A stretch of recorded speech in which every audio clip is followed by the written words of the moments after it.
Assalamualaikum warahmatullahi wabarakatuh. Selamat pagi anak-anak. Bagaimana kabar hari ini?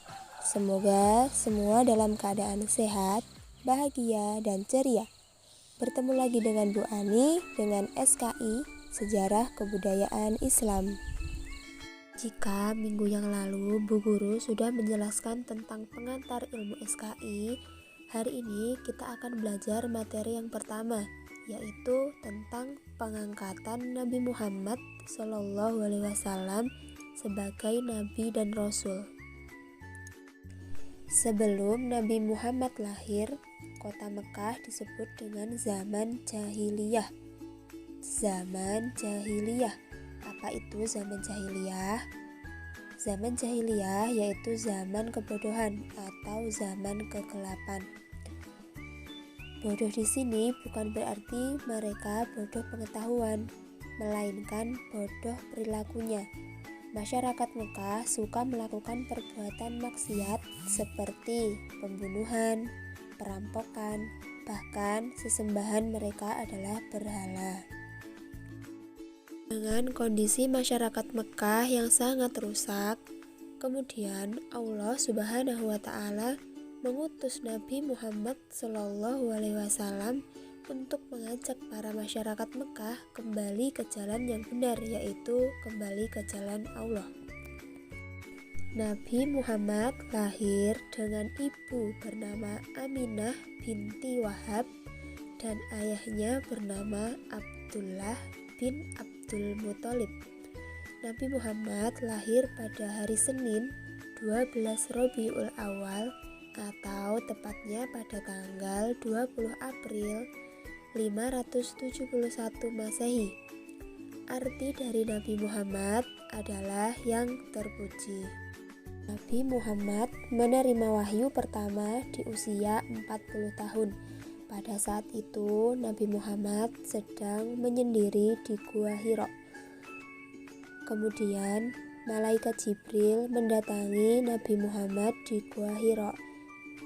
Malaikat Jibril meminta Nabi Muhammad untuk membaca Iqra, bahwa Iqra itu artinya adalah bacalah.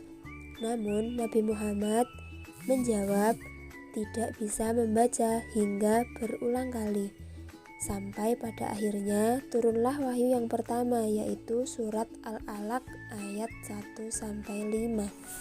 Peristiwa Nabi Muhammad menerima wahyu terjadi pada hari Jumat malam, tepatnya tanggal 17 Ramadan. Jadi turunnya wahyu pertama tersebut diperingati sebagai Nuzulul Quran atau hari turunnya Al-Quran. Terjadinya peristiwa penerimaan wahyu pertama tersebut artinya Nabi Muhammad SAW diangkat sebagai Nabi dan Rasul.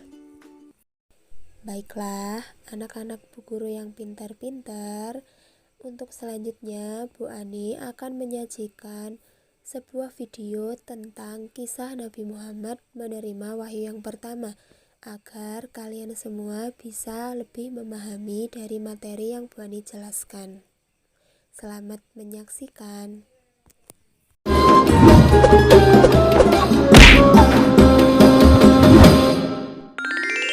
Kisah Nabi Muhammad SAW menuju usia awal kematangan, tepatnya 40 tahun dalam hidupnya, Muhammad menemui kejadian yang tidak biasa. Beliau tidak tahu bahwa hal tersebut merupakan tanda-tanda nubuah atau kenabian. Di antaranya, ketika beliau sedang berjalan, ada sebuah batu yang mengucapkan salam kepadanya. Kemudian saat Muhammad tidur, seringkali terjadi ru'yah shodiqoh atau mimpi yang benar, berupa fajar subuh yang menyingsing. Mimpi ini terjadi selama kurang lebih 6 bulan lamanya. Setelah merasa terjadi hal-hal aneh pada dirinya, Muhammad memilih untuk bertahanus atau menyendiri di Gua Hira yang letaknya jauh dari keramaian. Dengan berbekal roti gandum dan air, Muhammad berangkat menuju Gua Hira. Khadijah mengantar suaminya sampai ke depan rumah dengan penuh keikhlasan. Tak ada sedikit pun keluar dari bibirnya perkataan yang memberatkan kepergian suaminya. Berjarak agak jauh dari kota Mekah, terdapat sebuah gua kecil di Jabal Nur yang berukuran panjang 4 hasta dan lebar 1,75 hasta. Hanya memuat 1 atau 2 orang di dalamnya. Ada alasan tersendiri mengapa Muhammad memilih Gua Hiro sebagai tempat untuk bertahan nus. Pertama, letak Gua Hiro jauh dari jangkauan manusia. Mustahil orang-orang singgah kemari untuk urusan sehari-hari. Muhammad didatangi sesosok malaikat berwujud manusia. Dialah Jibril dalam tubuh laki-laki yang berpakaian putih. Pada saat itulah Muhammad merasa mimpinya menjadi nyata. Bacalah, wahai Muhammad. Aku tidak bisa membaca. Pada saat itu Jibril mendekap beliau dengan erat, seakan-akan ruh mau keluar dari tubuhnya. Kemudian Jibril melepaskan dekapannya dan mengulangi perintahnya lagi. Bacalah, wahai Muhammad. Aku tidak bisa membaca. Untuk ketiga kalinya, Jibril mendekap Muhammad sampai dadanya terasa sesak, lalu kembali melepaskannya dan mengulangi perintahnya sekali lagi. Bacalah, wahai Muhammad. Aku tidak bisa membaca. Kemudian Jibril melakukan hal yang sama kepada Muhammad, lalu beliau mengubah jawabannya. Bacalah, wahai Muhammad. Apa yang harus aku baca? Maka malaikat Jibril membaca surat Al-Alaq ayat 1 hingga 5. Bacalah dengan menyebut nama Tuhanmu yang menciptakan. Dia telah menciptakan manusia dari segumpal darah. Bacalah, dan Tuhanmu lah yang maha pemurah, yang mengajar manusia dengan perantara kalam. Dia mengajar kepada manusia apa yang tidak diketahuinya. Ayat pertama surat Al-Alaq menyampaikan perintah kepada Muhammad untuk menjadikan Al-Quran sebagai pedoman hidup manusia. Setelah menyampaikan wahyu, tiba-tiba Jibril menghilang dari tempatnya.